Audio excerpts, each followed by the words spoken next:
Combining fats and carbohydrates is not a really natural thing, at least not in large amounts. I mean, eating in large amounts maybe isn't the best thing in general, but combining sugar or just carbohydrates along with high amounts of fat can potentially trigger what's called metabolic gridlock. The cells only know how to use really one fuel at any single moment.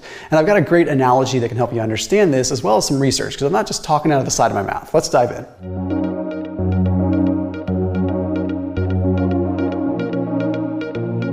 Candidly, I didn't do a good job explaining this in a video a few years ago.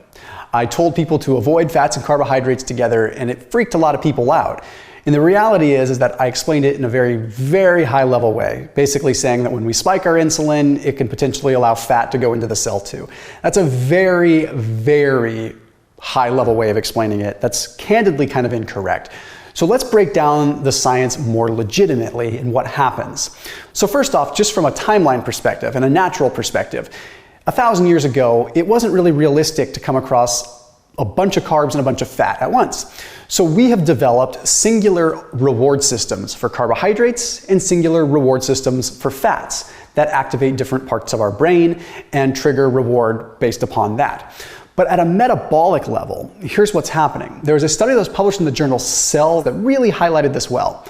Our mitochondria can really only process fat or carbohydrates at one point in time. But if you think of it like this, think of it as a freeway, okay? And this freeway has a few cars going down the line.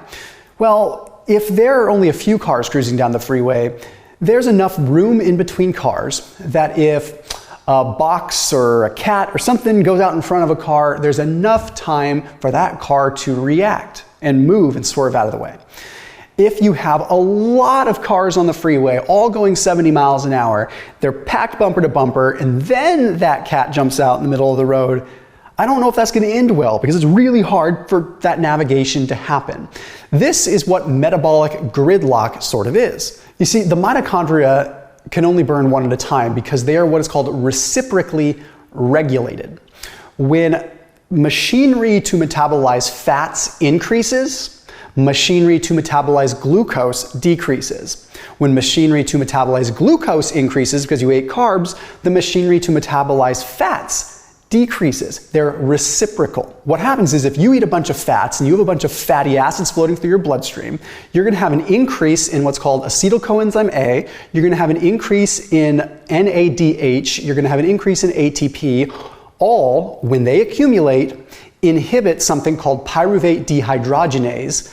What this means by pyruvate dehydrogenase is like the middleman in glucose metabolism. Without PDH, you cannot oxidize glucose. It just cannot happen. Okay? So when you have a lot of fats in the bloodstream, you're inhibiting PDH, pyruvate dehydrogenase.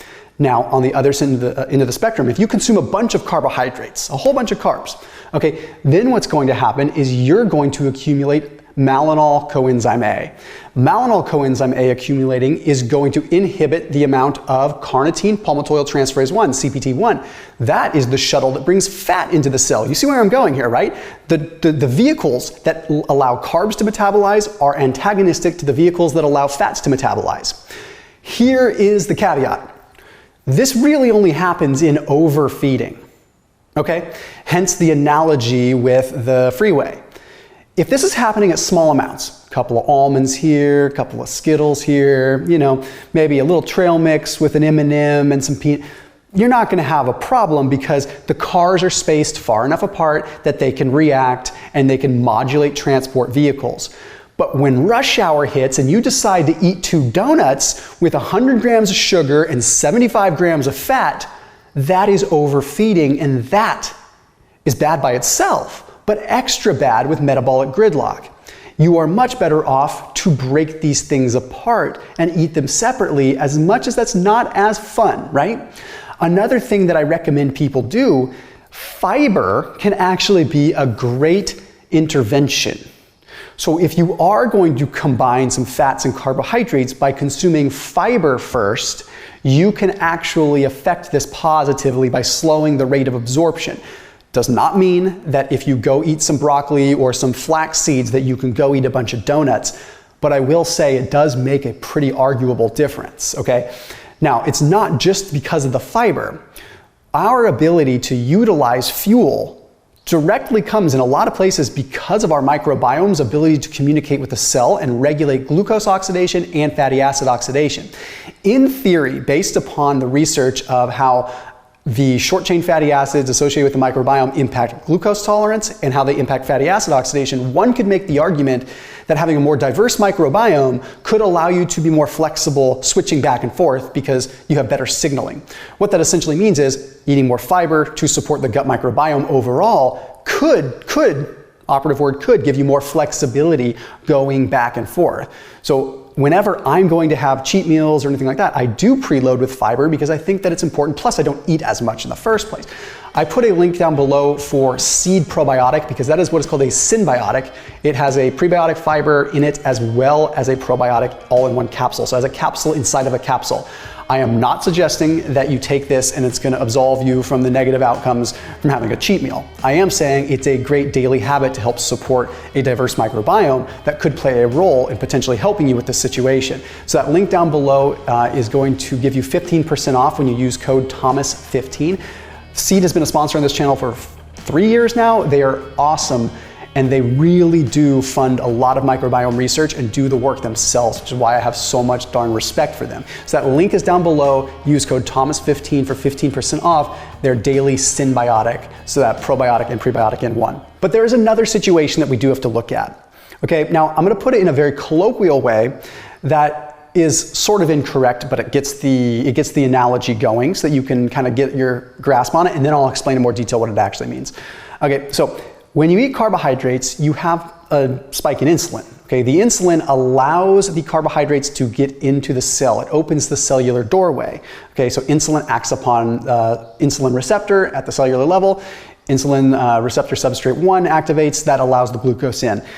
Okay, in essence, the cell doorway has been opened. Think of insulin as sort of an irresponsible toddler that leaves the door open. So he goes and he opens the door, now the door's open. Well, guess what? Unfortunately, fatty acids, in this case, the boogeyman, are circulating too. They're running around the neighborhood and the toddler just left the door open. So the boogeyman can now go in the house. Darn it, that boogeyman.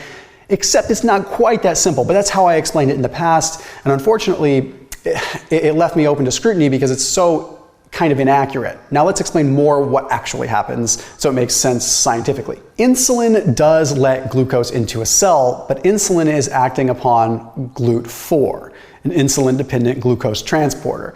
Doesn't really have much to do with fat, but the presence of insulin does activate what's called lipoprotein lipase. Lipoprotein lipase takes fatty acids that are circulating in the bloodstream, breaks them down, and essentially repackages them into a form that gets stored in an adipocyte, in a fat cell. So insulin increases the activity of an enzyme that makes the fats that are presently in the bloodstream more apt to be stored.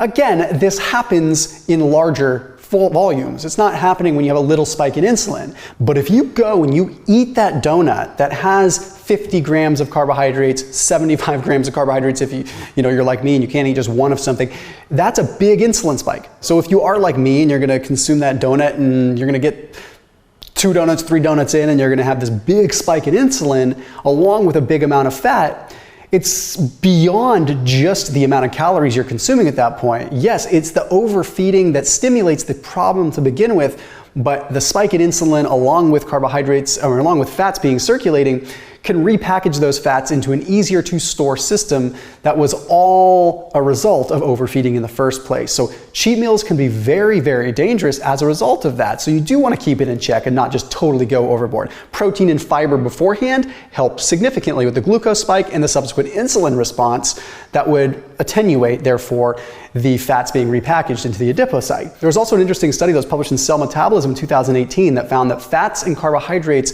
activate different regions of the brain, meaning that the post-ingestion response, so to speak, is heightened, and you're accentuating 2 avenues when you combine fats and carbs. So even if we can get mad and disregard and refute everything I'm saying metabolically, the psychological aspect looking at fMRI scans in the cell metabolism study is pretty clear as day that fats and carbs light the brain up in terms of a dopamine hit and an addiction hit much stronger than each singular fat or singular carb.